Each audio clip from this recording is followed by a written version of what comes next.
Hello, and thank you for inviting me to this conference. My name is Amnon Maltz from the University of Haifa in Israel, and this is joint work with Adi Sarid from Sarid Institute for Research Services, also in Israel. I'm a behavioral economist, which means I study different aspects of decision-making and behavior.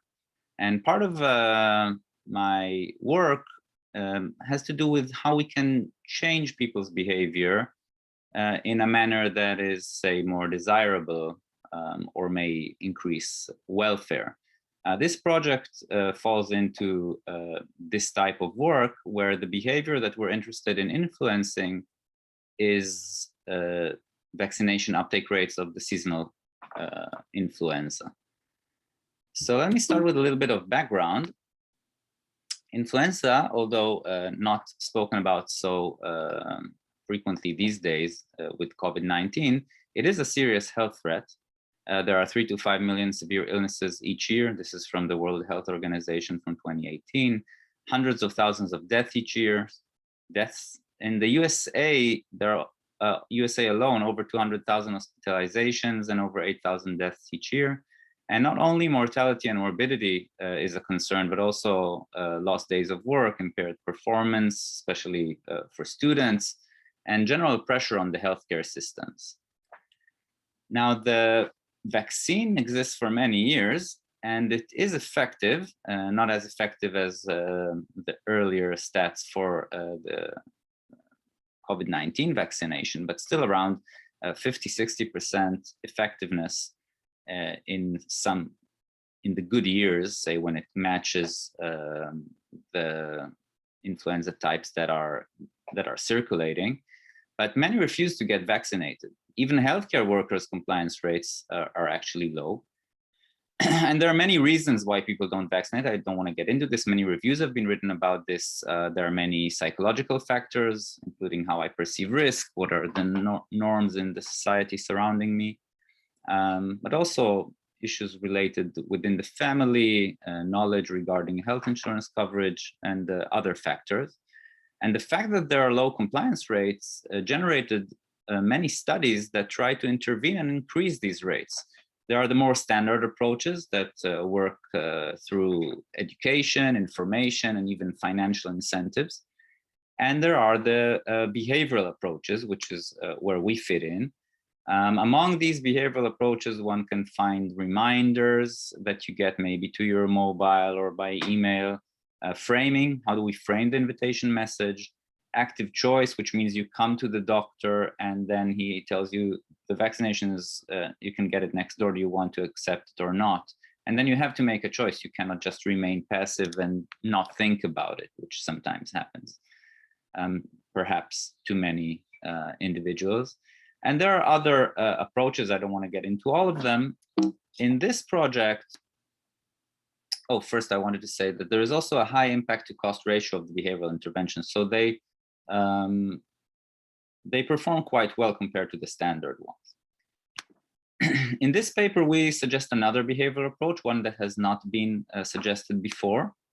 And with this, what we actually make is we create an inferior flu shot option, an attractive option. I'll be more precise in a minute. How do we do this? We make use of the seasonal nature of the flu.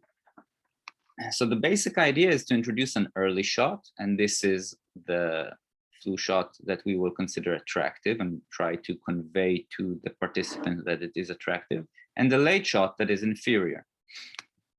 And we also add additional layers, not only the early versus late, additional layers to make the early shot even more attractive. Again, I'll give you more details in a minute. The psychological mechanism that we have in mind here is that the late option will not be chosen, but what it will do is enhance the early shot. Okay, now, where does this come from? Why do we think that this is what is going to happen in terms of behavior? Well, this draws on the well-known attraction effect, which is a well-known behavioral tendency that psychologists and behavioral economists are well acquainted with. And I want to show you in the next couple of slides what is this attraction effect and how does it relate to our approach of introducing the general period to get the shot, separating it into an early option and a late one. So To understand the attraction effect, let's suppose there are two products, A and B. Have a look at the base set here on the left. And suppose there are only two attributes that we care about. Of course, there are more, but this is just to simplify the idea. One is warranty on the product and the other is consumer rating.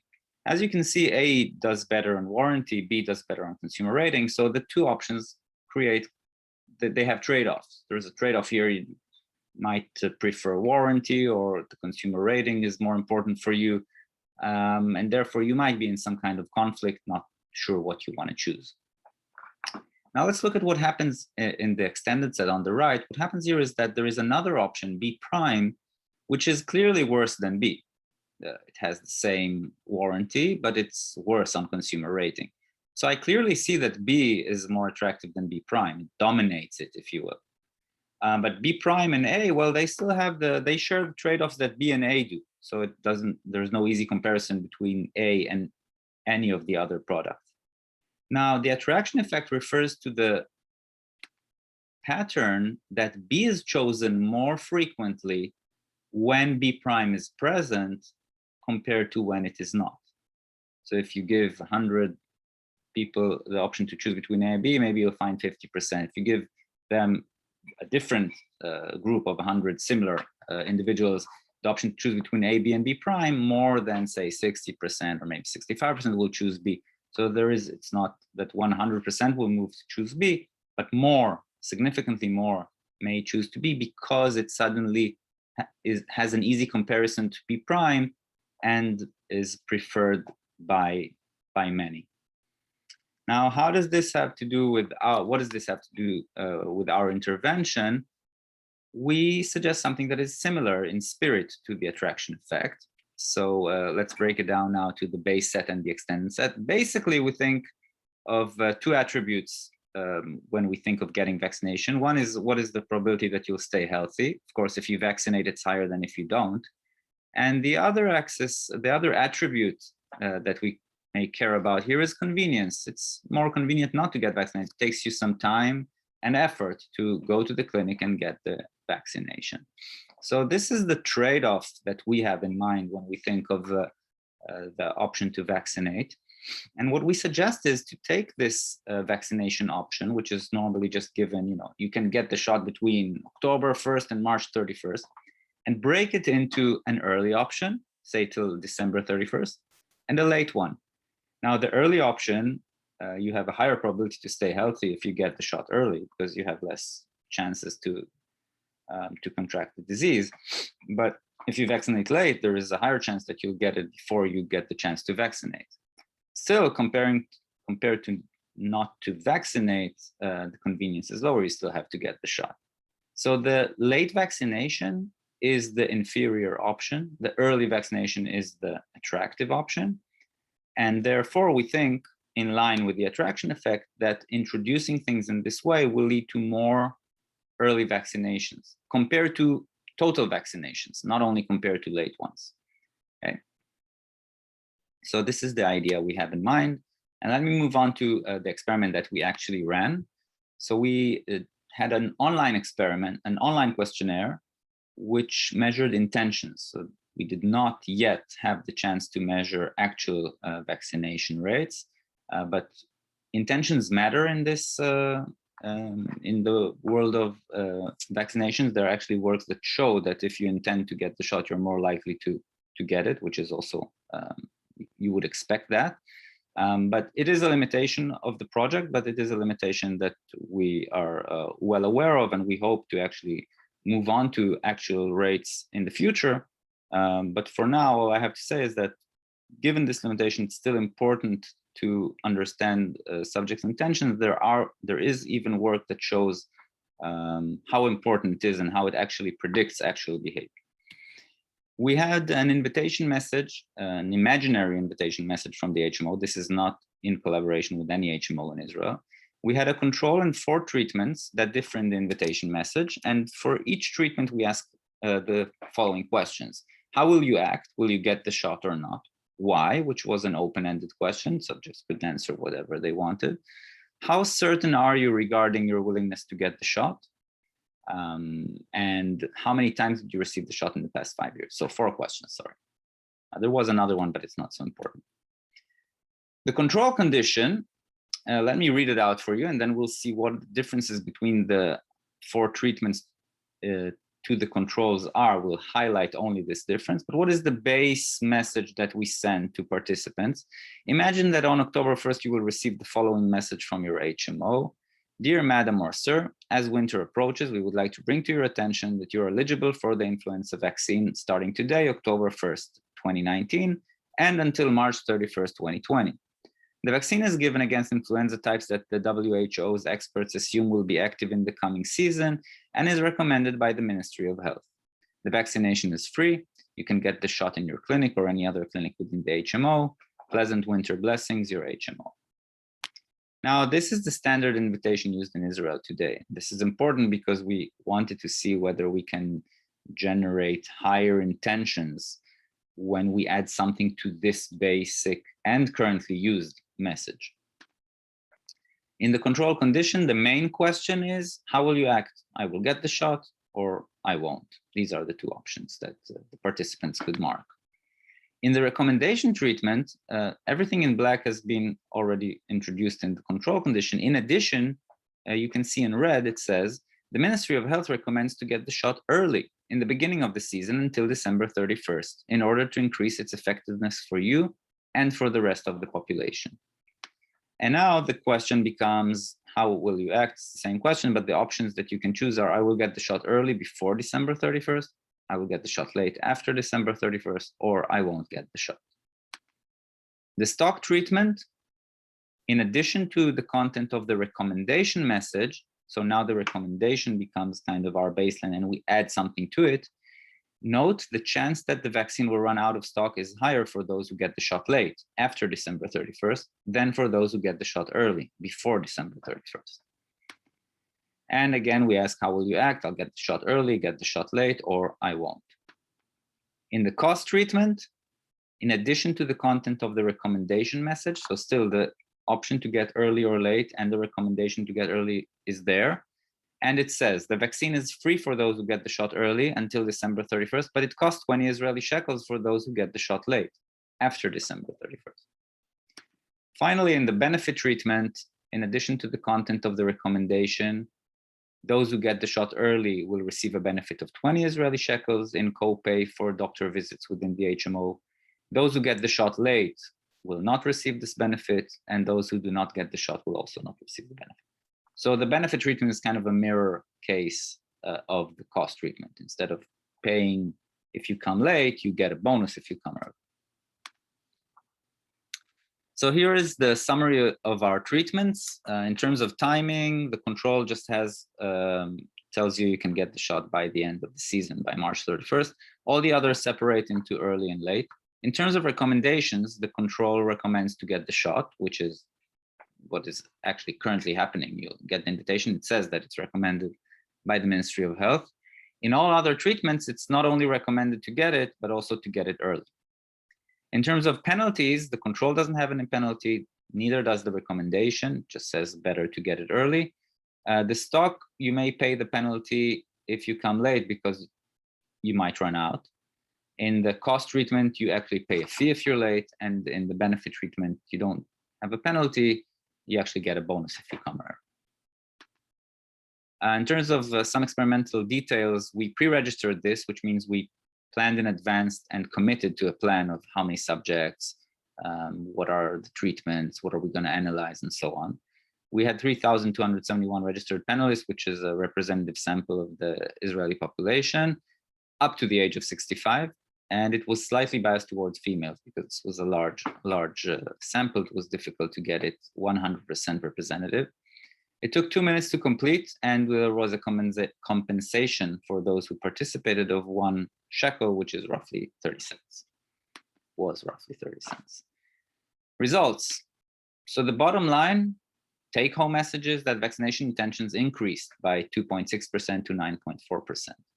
If we look at these intentions broken down by number of past vaccinations in the past 5 years, then we'll see some interesting patterns. I want to first take you to look at the overall here, the lowest row.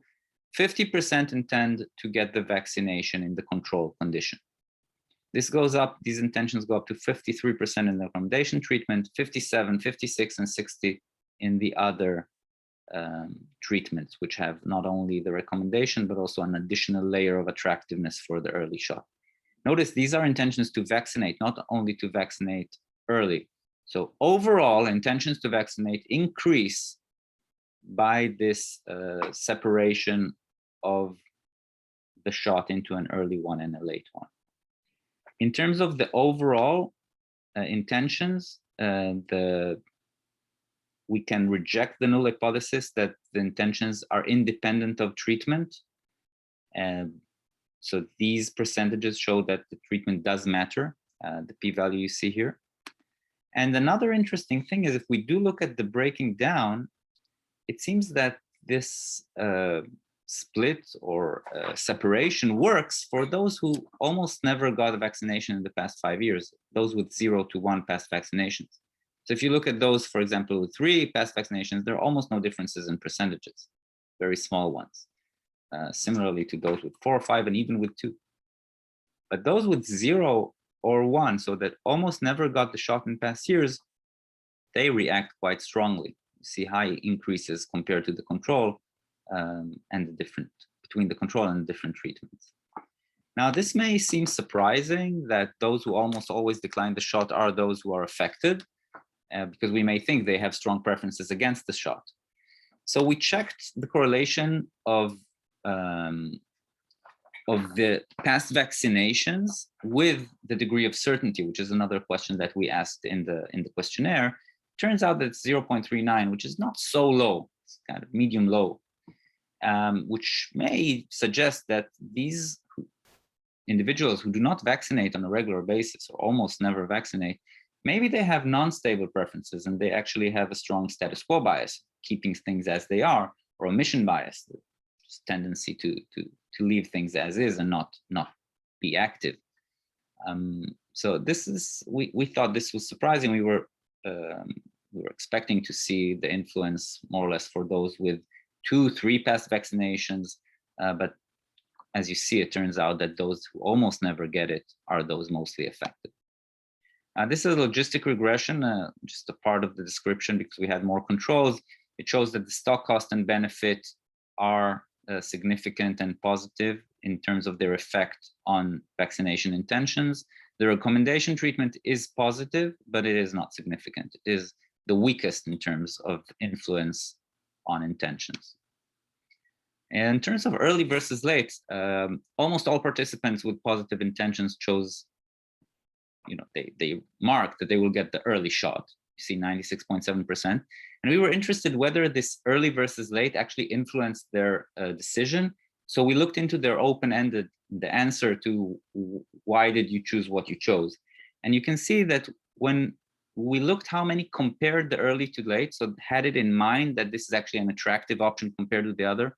For example, people who wrote down, if I'm already going to get the shot, why pay the 20 Israel shekels? Or I don't want to take the risk that I'll run out of stock in the stock treatment. So you see that many, 29% in the recommendation, 40, 47, 49, make this comparison between the early shot to the late one, which for us is evidence. We take it as evidence that the late option does affect reasoning. It's there, this type of attraction effect psychological mechanism.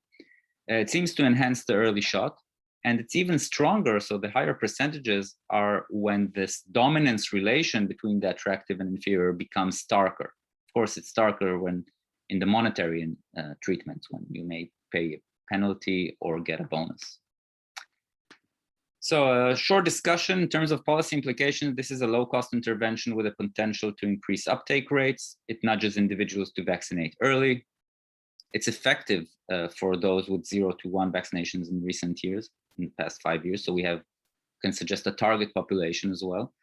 The monetary treatments may be more influential in practice. We saw this in terms of the actual intentions, but they may trigger an objection on an ideological basis from the HMOs and even from individuals. So you might want to say why it is that you penalize someone who comes in late, and maybe suggest that it's a very small amount and that there is some purpose, keeping it in the refrigerators or whatever.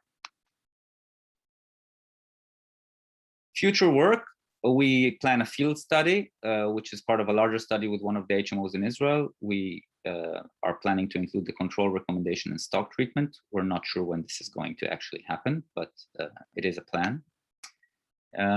Finally, what do we suggest? Breaking up the time frame to get the flu shot, introduce the attractive flu shot. Results show an increase in intentions to vaccinate, and it also nudges to get the shot early. Does it tell us anything regarding the COVID-19 pandemic? Well, it of course takes off. It's another way to take off pressure from the healthcare systems, and we've seen in the past year and a half how important and crucial this may be in times of pandemic. Is it directly implementable to the COVID-19 vaccine, say? Here, I don't know at this stage. Currently, I think not. Maybe in the future, if it becomes something seasonal. The thing is that we need a natural way to break the option to get the shot into a more attractive and less attractive one if you want to try to use this, this type of methodology. And for the COVID-19 vaccine, this doesn't seem to be the case. The earlier, the better right now. And can we use it for other preventive health services? I think, again, the question is, can you naturally break down the service that you're suggesting, providing into an inferior and a more attractive one, so that you will enhance the more attractive option? If this is possible, this may work. I wouldn't suggest this as the only way to try to influence behavior in a desirable manner in terms of the providers and the HMOs, but it could be, as other behavioral nudges, an additional tool that may be used to lead to some increase. And that's it. Thank you very much, and enjoy the conference.